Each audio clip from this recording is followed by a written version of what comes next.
So good morning, my dear students. As I have insisted yesterday about the details about the structure of an eye and ask you people to refresh what are the contents which was described and prescribed in that blog notebooks. Okay.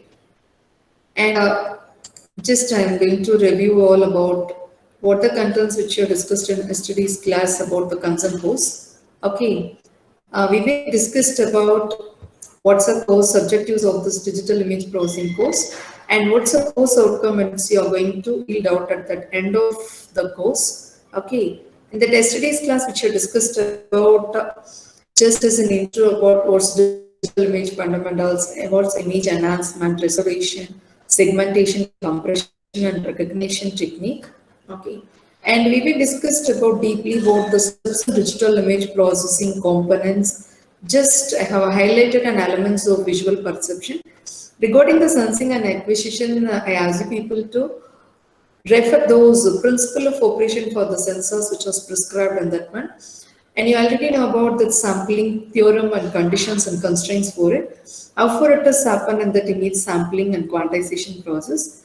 And just I have given some basic information from these elements of visual perception up to this image sampling and quantizations. Today we are going to discuss about these things as in a deeper mechanism. And regarding this relationship between pixels, color image fundamentals and the rest of the topics which you are going to study in, that is which you are going to see somewhat in a little bit deeper way in today's class. Okay.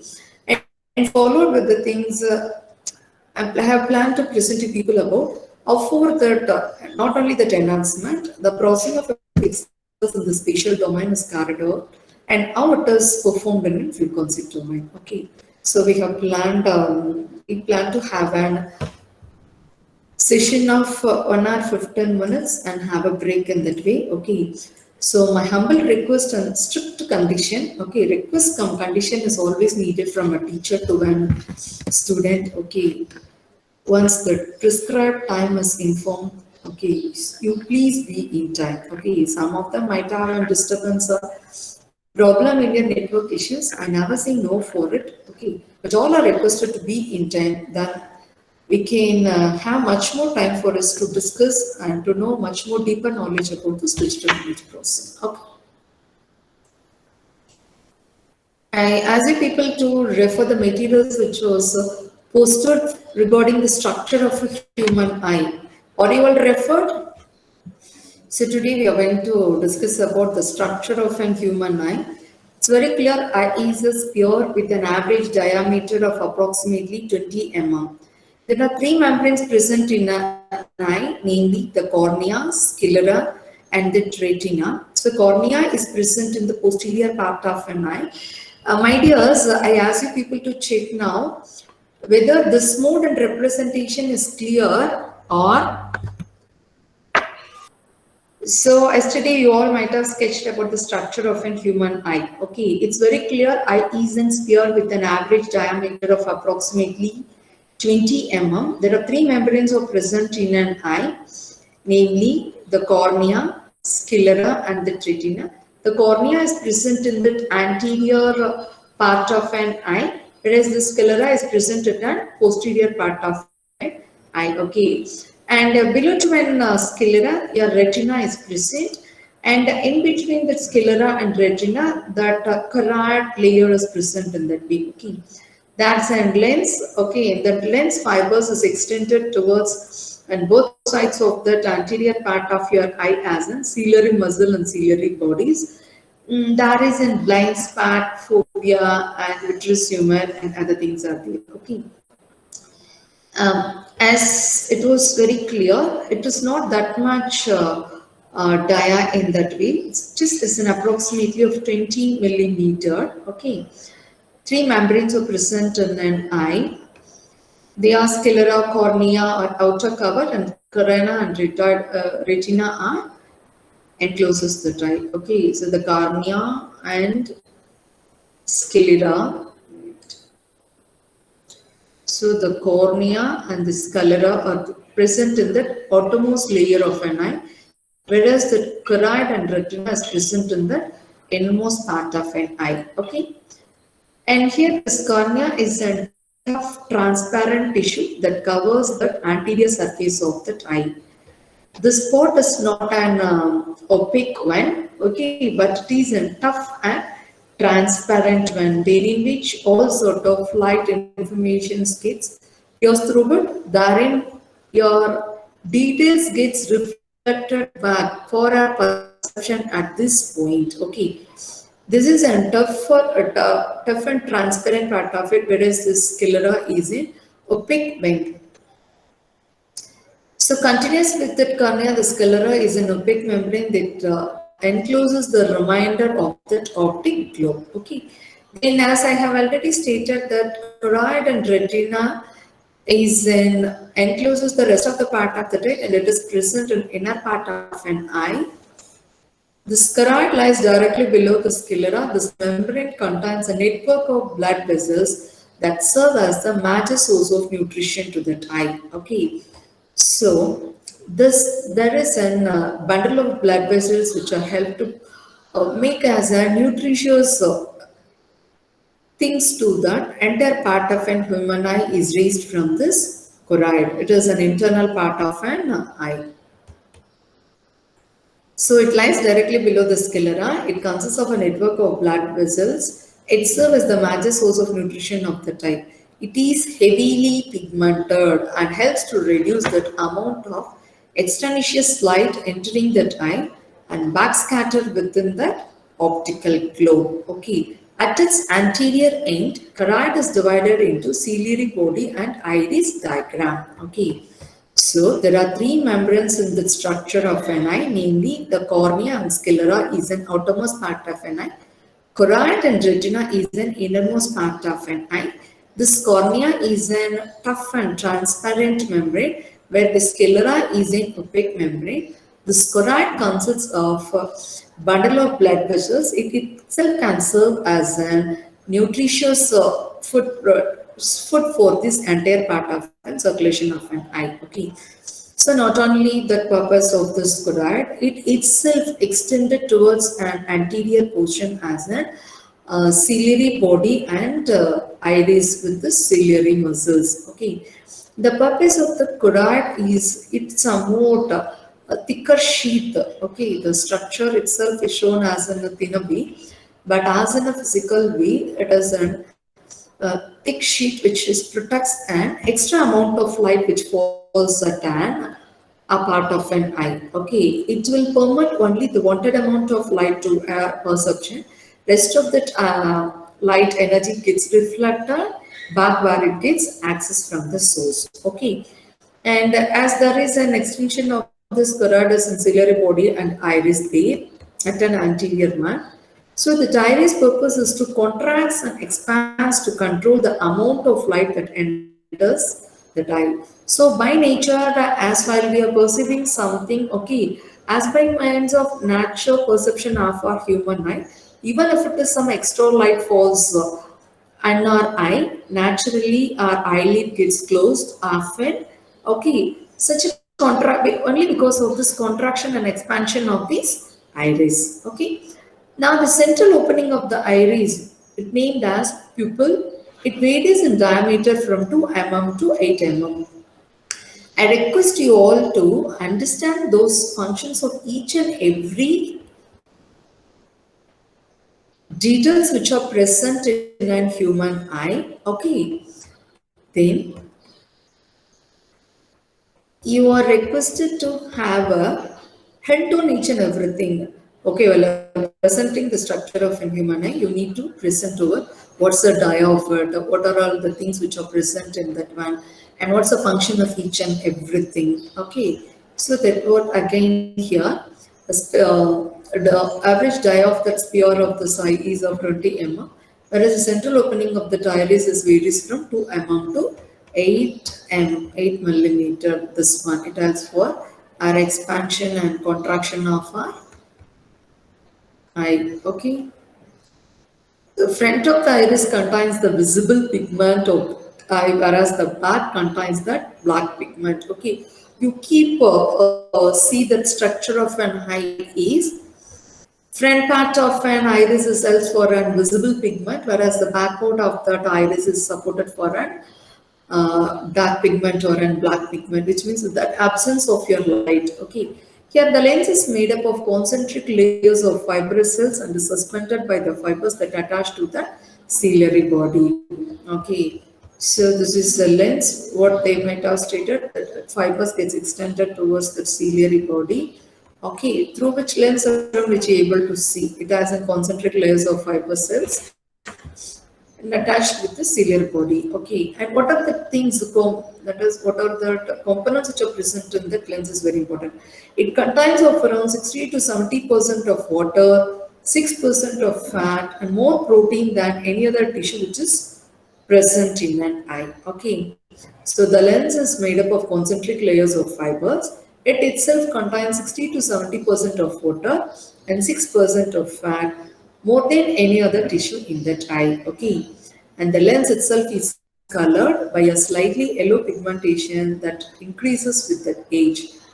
It absorbs approximately 8% of the visible spectrum with a relatively higher absorption at shorter lens. Okay, so only with the help of lens alone, as we are age naturally, it is very tough for us to perceive that information which is available in the environment because of this slight yellow pigmentations. Okay, so both infrared and ultraviolet light are absorbed appreciably by this protein within the lens structure, that which helps for an extra amount of light which will damages to your eye. Okay, such things will be taken care by your iris.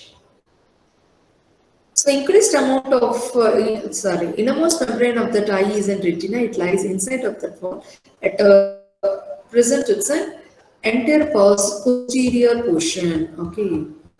So the third membrane is retina. It is present on innermost side of an inner membrane of an eye. It is present at an posterior. This is anterior chamber. This is where the posterior part is there. So eye is properly focused. Whenever light from an object falls from an outside, the eye is imaged on that retina.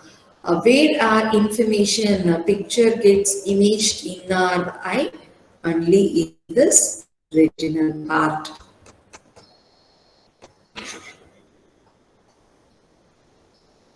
So in this lens and the innermost part of an retina, there are two classes of recepting materials are presented, namely receptors. It is referred as cones and rods. Cones in each eye membrane varies between 6 and 7 million. They are located primarily in the central portion of the retina called fovea and are highly sensitive to color. Okay. So in this place of fovea, okay, this retina has two different receptive material called cones and rods. Cones at varies at a strength, that is strength of an cone is of around some 6 and 7 million. It only helps for all sort of visible pigment and able to receive that light which falls on our eye. So the cones in each membrane vary between 6 and 7 million. They are located primarily in the central portion of the retina called fovea and are highly sensitive to the color. Human beings can resolve more fine details with these cones largely because each one is connected with its own nerve end. Okay, see here. The bundle of nerve sheath is connected with this retina and that fovea. So the fovea has two different receptors, namely cones and rods. Cones is supported for all sort of visible pigment. Okay.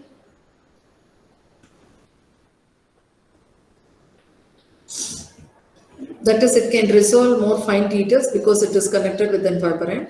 Muscles controlling the eye rotate the eyeball until that image of an object of interest falls on that fovea. So the cone vision is called as photopic vision or bright light vision. Okay. My dears, you all might have come across the subject named zoology in your 10th portion itself, and in your plus 2 also you might have come across the terms photopic vision and scotopic vision. Just you can recollect and correlate the things what I want to convey to you all. Okay, and the number of rods is much larger than as compared, because cones is of present is of around 6 and 7 million, whereas rods varies from 75 to 150 million are distributed over the entire retinal surface. Due to that larger area of distribution, several rods are connected to its single nerve and reduce the amount of details which are received by these receptors.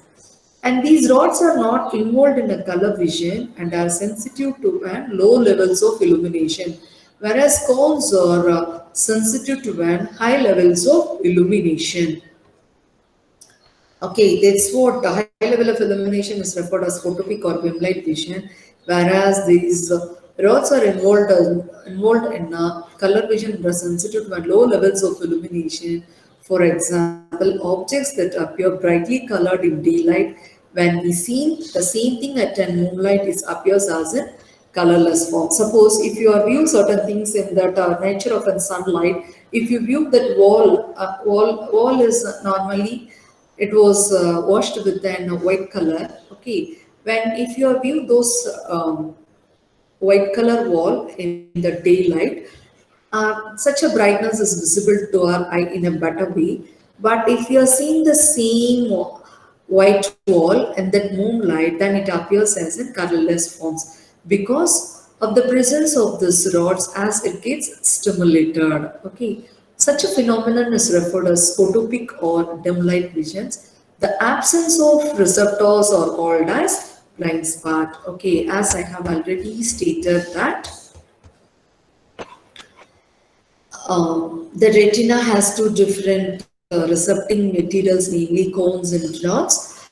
The absence of such a things is referred as blind spot. Okay, we couldn't not in a position to view anything which is available in that environment.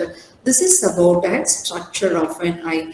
In most of the descriptive type questions, they used to ask the structure of an eye. They asked us to sketch those things and describe or explain those things as in a briefer way. Maximum they might have provide 8 marks for this one. Okay, so I'll present you people about the points which we have discussed so far on the structure of an eye. So this is the structure of an eye. Okay, its shape is in sphere in nature. It is not a circular in nature. It is sphere in nature. Average dia is of around 20 mm, 20 millimeter. It has three membranes, namely, membranes are varied from innermost, outermost, and innermost. Three membranes are cornea, which is present in that anterior part, and sclera is present in the posterior part. Cornea and sclera is an outermost layer of an eye, and innermost layer of an eye refers to an choroid and then retina. Okay, and this cornea is an tougher tissue and it is a thick layer, and whereas in the sclera is an opaque one. Below sclera is an choroid. It has a bundle of blood vessels wherein it's supposed to pass the nutritious things to that entire part of an eye. The choroid get extended to an anterior part with an structure named iris. It helps for a contraction and expansion of all those things which are whenever that light falls on an eye or while you are seeing something in an open source sun energy in that way. And there is a lens which is made up of composed of 60 to 70% of water, 6% of fat, and proteinaceous content which are present in that one. It helps for all sort of contraction and expansion with this iris. And iris is expanded or extended with that lens at both sides of your layer of an cornea as by ciliary body and ciliary muscles are there. Okay, and these there are two receptive materials which are present in that innermost part of an eye named retina, namely called cones and rods are two receptors. Cones are varied at a number between 6 and 7 million, which is present in our eye, whereas the rods are around 70 to 150 million amount of rods are present in that one. Cones are supported for light vision, and it is otherwise called it as a photophic vision or a bright light vision, whereas the rods are supported for that dim light vision, as that varies of a receptive material of around some 75 to 150 millimeter, and absence of receptors in your retina, that part is referred as a blind spot. It is not supported as for all sort of vision in that case. That is, while you are viewing something as in a bright color, for example, if you are considering a white wall, while you are perceiving that white wall during the sunlight, it appears as a white at our nature. But at the same white light energy which you are visualized during our daytime is otherwise referred as what to say. Such a thing is referred as colorless while you're seeing because of this absence of receptors at a blind spot. This what the way which you are supposed to present. If you are asking people to explain the structure of a human eye, you have to draw those sketch that eye as in a clear way, and you are not permitted to highlight those parts of an eye in this way. You have to keep as in dotted variations and put an arrowhead in that way and mention it as in cornea, iris, and other things in that way. Below to one picture, you must give and figure number for it, and you must give a title for it. Figure is much important. Okay. We will keep insisting you all while you are plotting some picture or a graph, it must have the figure number and title for that figure. Don't give that figure number as figure 14 from 14A part or B part in that way. Okay. In your answer script, if you're going to present and if you're going to draw some figure for the question number 1, then you have to present the thing as figure 1. Okay. If the same question carries 2 or 3 different figures, then you can give that figure number as figure 1, figure 2, figure 3 in that way for the first question. Okay. And similarly, while you want to explain the fifth question as with some structures or figures in the way, there also you can refer figure 1, figure 2, figure 3 in the way. Don't refer as figure 5 in A part as it was given in your books. Okay, so humble request to all my dears, you have to keep observe those things and be strong enough in that way. Okay. So just I'll give 3 minutes time for you people to have a deep account of informations and presentation about this structure of an eye. I'm going to raise a question to who may be joined in today's class. Okay. So open your structures which are drawn in a book. I'll be asking that sharply at 10:11. So next, which you are going to discuss about the image formation in an eye. Okay. So actually, the principal difference between the lens of the eye and an ordinary optic lens is that the only human eye lens is such a flexible one. Okay. And the radius of curvature of the anterior surface of the lens is greater than the radius of the surface of its posterior surface. So while viewing our structure of an eye itself, it's very clear that the curvature radius of an anterior part is greater than that of an posterior part. Okay. And the shape of the lens is controlled by the tension in the fibers of the body of ciliary muscles. Okay. So this lens is highly flexible when compared to those lens which we have here. Okay, if you see my own face, what that external optical lens which I have here, it is not that much flexible. It is flexible by means of the presence of the ciliary muscle and the ciliary bodies which is supported for it. Okay, and the radius of curvature of this lens at an anterior surface is much larger than when compared to an posterior. Then the next point they want to instruct us is to focus on distant objects. The controlling muscles, the ciliary muscle, cause the lens to be relatively flattened. It's flattened in that way and it will expand and capture those things. Similarly, these muscles allow the lens to become thicker in order to focus on objects near that eye. Okay. These are about that image formation in that eye and everything. And yesterday, which are discussed about, I have posted this thing just now, which are discussed about the clear-cut pictorial representation of the structure of an eye, therein which you came to know about what the function becomes. Tomorrow's class also, I'm going to recollect everything. I thought you all might have gathered as much points as which related with this structure of an eye. And this is where your image gets formed in that one. This is a part where the cornea is there. This is a part where sclera and the choroid and retina is there. That image is falls on that lens. That the lens is controlled by the ciliary body and ciliary muscles which are present in that way. Okay, the distance between this object, the tree, and to your lens is of around 100 mm, and whereas it is imaged at your retina is from the cornea to and retina is of around 17 mm, which you are already came to know about these eye sphere dia is of around 20 mm. Okay, this is a way that is this is a way if you capture that lens, if this captures the object which is present in an environment, it is uh, reflected back, okay, as it has an inverted retina and as this is perceived by us as in a nature way. These actions will be carried out within a fraction of a second. This is where your image gets formed in an eye, okay. And this is where which we discussed about scotopic vision and photopic vision.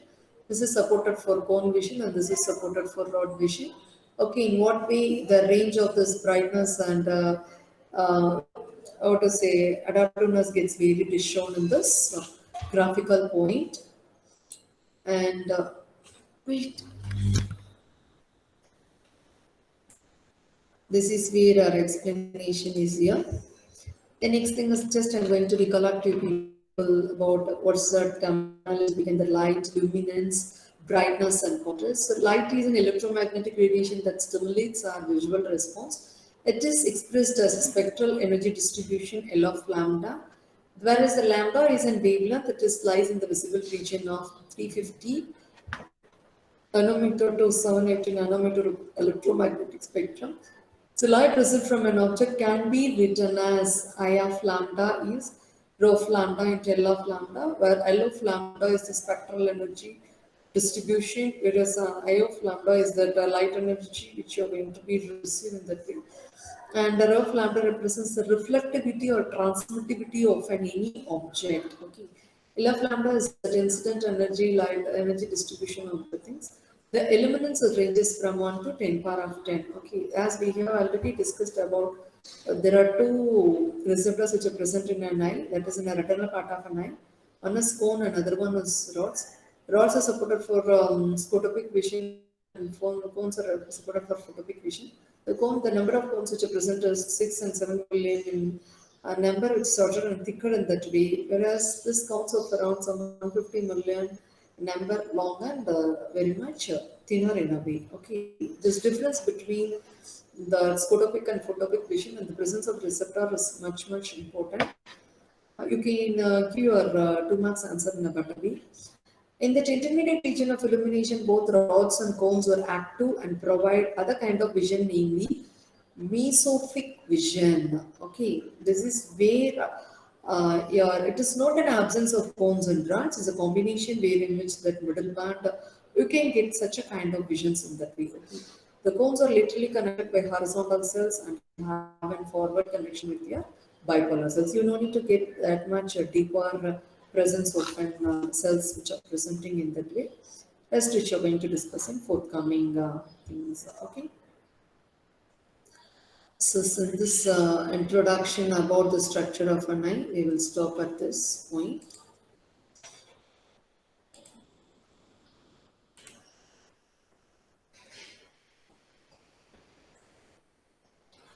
So just for the rest of the 10 minutes, I'm going to recap what which you are discussed in yesterday's class. Okay, in yesterday's class, which I discussed about what's an image, what's an image processing, why do we need the digital image processing? It shows that one picture is more worth than 10,000 words. Okay, mainly for this applications of the things to process that image data for the purpose of storage and transmission and to represent in an autonomous way. We are going for this digital image processing. This is the main applications. And second aerodynamic application is an improvement of an pictorial information for a better human knowledge interpretation in that way. Okay. So image is defined as a two-dimensional function of f of x comma y, where x and y are spatial coordinates. That amplitude at any point forms a pair of this is referred as intensity of an information or gray level of that image, where x and y represents that intensity values for all finite and discrete content is for a digital image. These are the things which we are already discussed. Processing of digital image by means of digital computer is referred as digital image processing. It is composed of a finite number of elements, has a particular location and a value that is referred as picture elements. Just now I have asked you people about what do you mean by a picture element? Okay, it's an image element and it is otherwise called as pixels or pixels. Okay, it consists of a finite count of elements. And yesterday class which we discussed about electromagnetic spectrum, low level processing, mid level processing, and what are the components which are present in an digital image processing, then steps which are involved in the digital image processing, okay, and what purpose which you are going for that each and every steps and roles which I have discussed.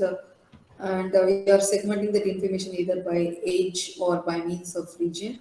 You're going to perform that segmentation either in a rugged way or in an erratic way. Rugged way is in a success, it's going to provide a successful solution, whereas an erratic is eventual failure mechanism wherever there is such a segmentation is preferred. You're going to represent that segmented part as by means of boundary representations or in regional representations. A boundary representation is going to represent about the external shape characteristics such as corners, inflections, and other sort of things.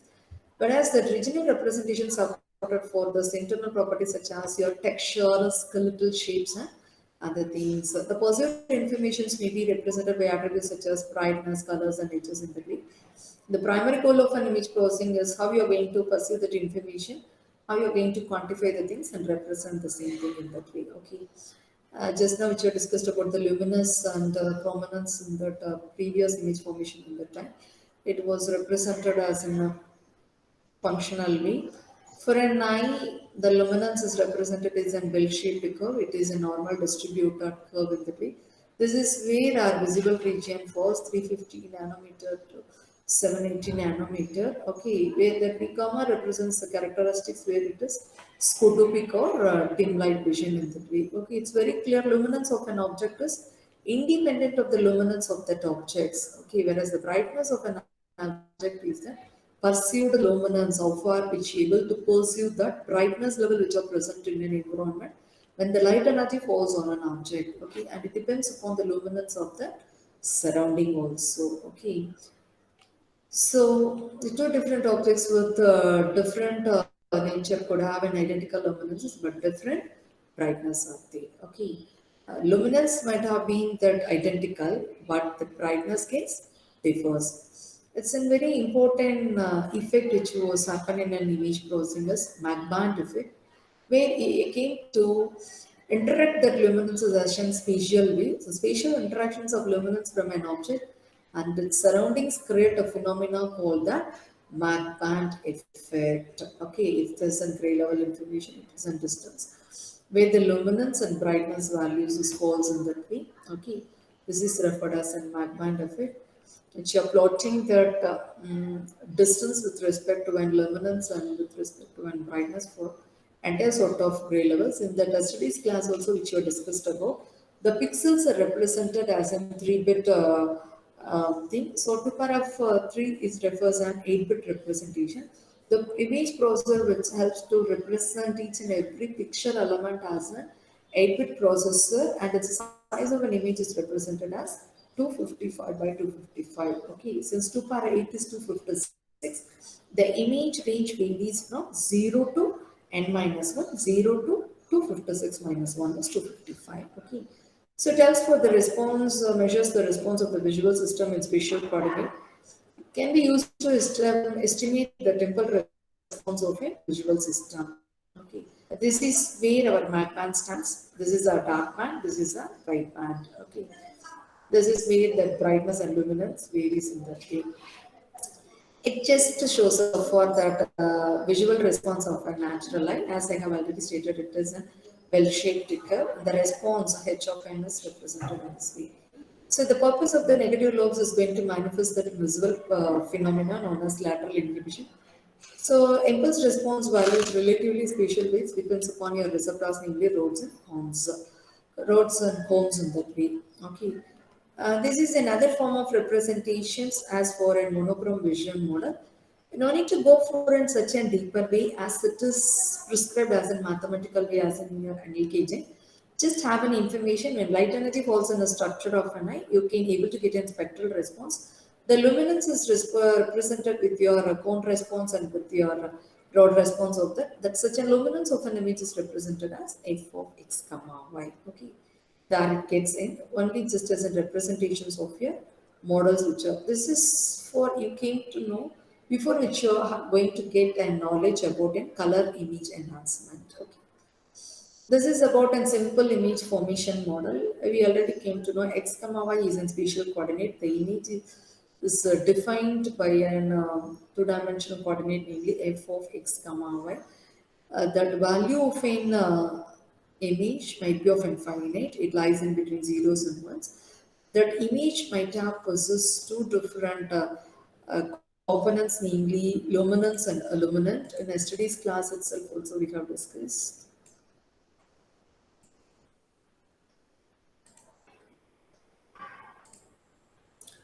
Okay, the basic nature of f of x comma y is two components. One is illumination I of x comma y and reflectance r of x comma y. That's what check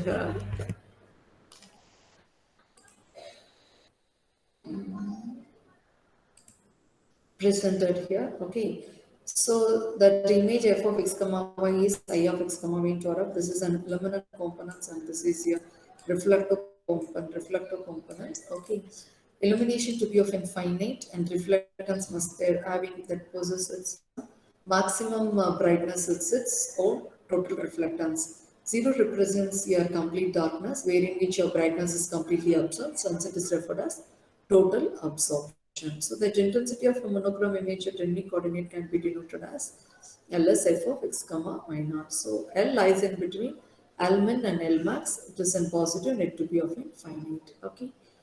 And these intervals, okay, the ranges between L-min and L-max is called as a gray level or an intensity scale in that way. In common practice, 0, L minus 1 is referred, okay, that L is where is considered as in black. If it is completely 0, it is black. And if it is in brightness or to be white, it is an L minus 1. Okay, this L is represented both in N and M, okay, the number of rows of picture elements in present and columns in that way. Okay, so all intermediate values of shades of gray varying from black to white. Okay. Next, coming towards, so as of now, which you have discussed about that, sorry, which you have discussed about steps and digital image components as well as elements of visual perceptions. Now, image sensing and still have to discuss image sampling and quantization and what its process. Okay. So, if you want to make, when your information is captured in a sensor or in camera, that information itself, that picture itself is an analog image. Okay, you need to make that analog things as in a digital way. We have to discretize the things. Okay, how you're going to convert that an analog into a digital? Only by means of the steps which are involved, mainly sampling and quantization. Okay, so it's capable of making your continuous sense data as in a digital form. What do you mean by sampling? Making your analog into an discretizing the coordinate values is referred as sampling. You're going to discretizing your what to say, in your angle wherein which you are, sorry, the time wherein which, okay, you are going to discretize your analog data is referred as sampling. Okay, so digitizing that coordinate values. And what do you mean by quantization? If you want to make your complete analog data into an complete continuous discretized data, namely, and digital data, wherein which your magnitude have to be in a discretized way. Okay, to get that continuous discretized information into pure digital one, need to go for a quantization. So that is rounding of that information either to a high level or a low level. That is either to a zero level or to an brightness level. Such a process is referred as quantization process. Normally, it's used to represent the digital images as in the form f of x comma y, whereas f of x comma 0 is individual pixel. Okay. Likewise, it varies from 0 to n minus 1, and this is your column element variations.